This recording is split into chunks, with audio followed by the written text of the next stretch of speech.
Hi dears, welcome back. ഇന്ന് നമുക്ക് sauce ഇല്ലാതെ എങ്ങനെ ഫ്രൈഡ് റൈസ് തയ്യാറാക്കി എടുക്കാൻ നോക്കാം. ഒരു തുള്ളി സോസ് പോലും വേണ്ട, വെജിറ്റബിൾസ് മാത്രം മതി. പെട്ടെന്ന് തന്നെ നമുക്ക് ഫ്രൈഡ് റൈസ് തയ്യാറാക്കി എടുക്കാം കേട്ടോ. നല്ല ടേസ്റ്റും ആണ്, നല്ല ഹെൽത്തിയും ആണ്. അപ്പോൾ നോക്കാം റെസിപ്പി എങ്ങനെയാണെന്ന്.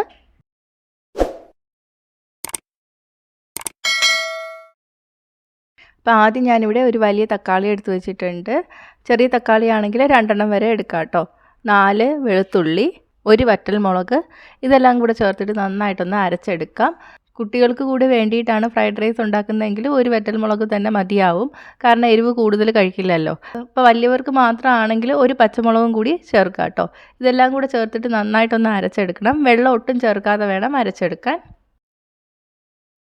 അപ്പോൾ ഇതെല്ലാം കൂടെ ചേർത്തിട്ട് അരച്ചെടുത്തിട്ടുണ്ട്. ഇനി ഒരു പാൻ ചൂടാക്കി എടുക്കുക. പാൻ ചൂടായി വരുമ്പോൾ ഇതിലോട്ട് 1 ടീസ്പൂൺ എണ്ണ ഒഴിച്ചു കൊടുക്കുക. ഞാനിപ്പോൾ സൺഫ്ലവർ ഓയിലാണ് എടുത്തിരിക്കുന്നത്.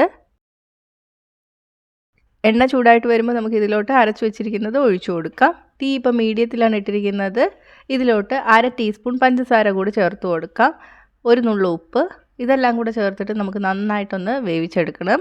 ഏകദേശം ഒരു 5 മിനിറ്റ് എടുക്കും. നമുക്കിത് സോസ് പോലെ ആക്കിയെടുക്കണം. വെള്ളം വറ്റിപ്പോകാനും പാടില്ല. സോസിൻ്റെ കൺസിസ്റ്റൻസിയിലാവുമ്പോൾ നമുക്ക് തീ ഓഫ് ചെയ്യണം കേട്ടോ. അപ്പോൾ ഇതാ സോസിൻ്റെ കൺസിസ്റ്റൻസിയിലായിട്ടുണ്ട്. ഇതുപോലെ തന്നെ ഇരിക്കണം. ഇതിനേക്കാളും കുറുക്കിയെടുക്കരുത് കേട്ടോ. തീ നമുക്ക് ഓഫ് ചെയ്യാം. ഇനി ഒരു പാൻ ചൂടാക്കി എടുക്കുക. ഇതിലോട്ട് 2 ടേബിൾ സ്പൂൺ എണ്ണ ഒഴിച്ചു കൊടുക്കുക. സൺഫ്ലവർ ഓയിലാണ് എടുത്തത്.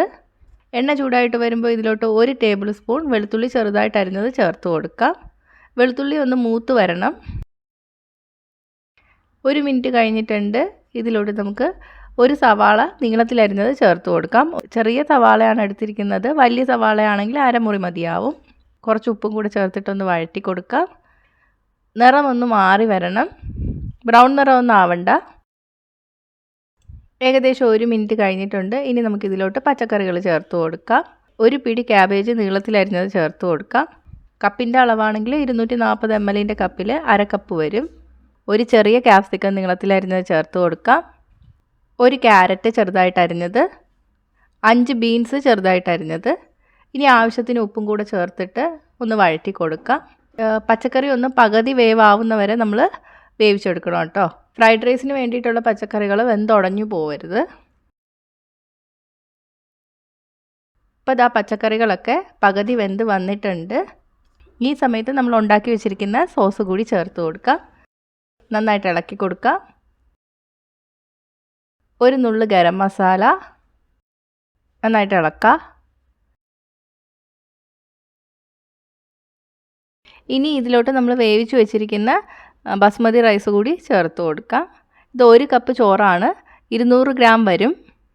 അരി വേവിച്ചപ്പോൾ ആവശ്യത്തിന് ഉപ്പും കൂടെ ചേർത്തിട്ടാണ് വേവിച്ചെടുത്തിരിക്കുന്നത് കേട്ടോ.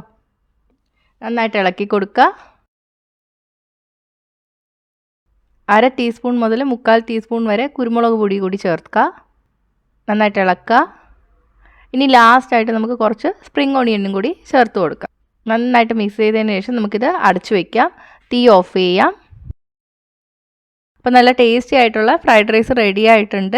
അപ്പോൾ ട്രൈ ചെയ്ത് നോക്കുക. സോസൊന്നും ഇല്ലെങ്കിലും പെട്ടെന്ന് തന്നെ തയ്യാറാക്കിയെടുക്കാം. നല്ല ടേസ്റ്റുമാണ്, നല്ല ഹെൽത്തിയുമാണ്.